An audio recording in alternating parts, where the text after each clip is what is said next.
पाकिस्तान की माली मुश्किलात जो है संभल नहीं रही और दिन ब दिन इस पर इजाफा होता जा रहा है। और जो PDM की हुकूमत थी उनका इख्तिताम हुआ, लेकिन उनके असरात जो हैं मैं समझता हूँ कि आने वाले 6 महीने नहीं 1 साल से भी ज़्यादा रह सकते हैं। तो जो भी इस केयर टेकर गवर्नमेंट में जो फाइनेंस मिनिस्टर आएगा उसके लिए ये हालात को सिर्फ समझने के लिए उसको जो है 3 से 6 महीने चाहिए, और जब वो हालात को बाय द टाइम समझ रहा होगा तो उस वक्त तक इलेक्शन हो चुके होंगे और पाकिस्तान की मईशत पता नहीं न जाने किस करवट उस वक्त तक बैठी होगी। सिर्फ आप 2-3 दिन की ही अगर आप चीज़ें देख लें तो कल पेट्रोल की कीमत में 17 और 20 रुपये का इजाफा हुआ। पिछले 1 महीने में लगभग आप कह सकते हैं कि 40 रुपये लीटर का इजाफा हुआ। रुपए की कदर जो है वो रोज़ाना बेकदर होती जा रही है, रोज़ाना गिर रही है। आज 295 पाकिस्तान की तारीख का बुलंद तरीन इंटरबैंक रेट था। कह रहे हैं ओपन मार्केट में 310 रुपये का भी डॉलर अवेलेबल नहीं है। रेमिटेंसेस जो है अभी जुलाई के महीने में, हालांकि जुलाई के महीने में आपको याद होगा IMF हुआ था और बड़ी उम्मीद की जा रही थी कि पाकिस्तान में रेमिटेंसेस में पिकअप आ जाएगा। रेमिटेंसेस में एक बहुत बड़ी गिरावट आई और 2 अरब डॉलर पे आ गई। तो समझ नहीं आ रहा कि चीज़ें कहाँ जा रही हैं। बिजली की कीमत अभी अभी बढ़ाई है, उसके हम शौक से निकल नहीं पा रहे, सनत उसके शौक से निकल नहीं पा रही। कहने में ये आ रहा है कि अभी जो केयर टेकर हुकूमत आएगी और एडवाइस दी गई है कि मज़ीद बिजली की कीमतें बढ़ा दी जाएँ। गैस की कीमतों में भी यही जिसे कहते हैं कि हाल नज़र आ रहा है। तो PDM के जो 16 महीने थे, ये 16 साल में भी शायद कोई इतना नुकसान ना पहुंचा सकता हो जो इन्होंने 16 महीने में पाकिस्तान की मईशत को नुकसान पहुंचाया है। अब उस पे जाते जाते जो है वो हमारे वज़ीर आज़म, जो साबिक वज़ीर आज़म अब हैं, स्पीड जिन्हें कहते थे, वो कह रहे हैं कि जी हम मईशत को ट्रैक पे डाल गए।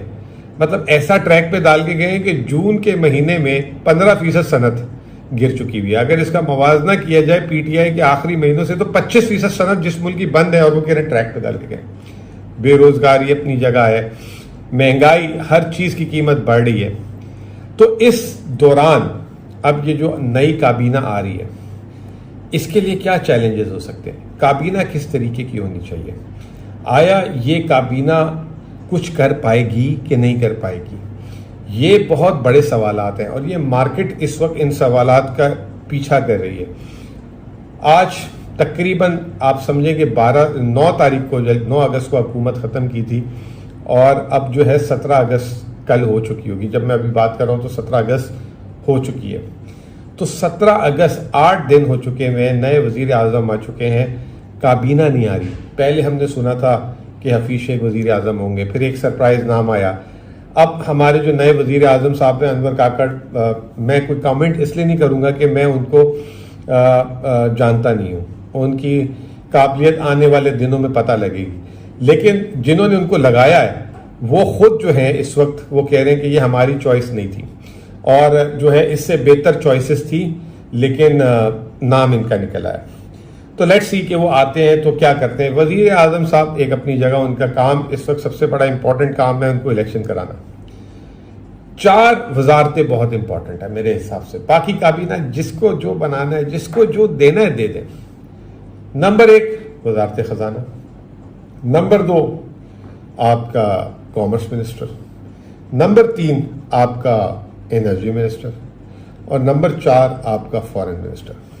ये 4 मिनिस्टर जो हैं, एक तो अपने पेशे के ज़बरदस्त होने ज़रूरी है, दूसरा इन चारों को आपस में मिलके काम करना है, इनके मिजाज भी मिलने चाहिए और इनकी अगर स्ट्रेटजी अगर एक जैसी नहीं हुई, एक दूसरे को कॉम्प्लीमेंट नहीं करेगी, आप यकीन जाने कि आप जो है 8 महीने बाद जो इस वक्त आज पाकिस्तान की सूरत हाल है इससे भी ज़्यादा बुरी सूरत हाल होगी। अब सबसे पहले कह रहे थे कि जी पाकिस्तान माशी बहरान में है, तो एक economic team, strong economic technocratic team आएगी और वो जो है वो IMF के प्रोग्राम को भी आगे लेके चलेगी और सब कुछ करेगी। अभी उसमें सबसे पहले तो हफीज़ शेख साहब का नाम था।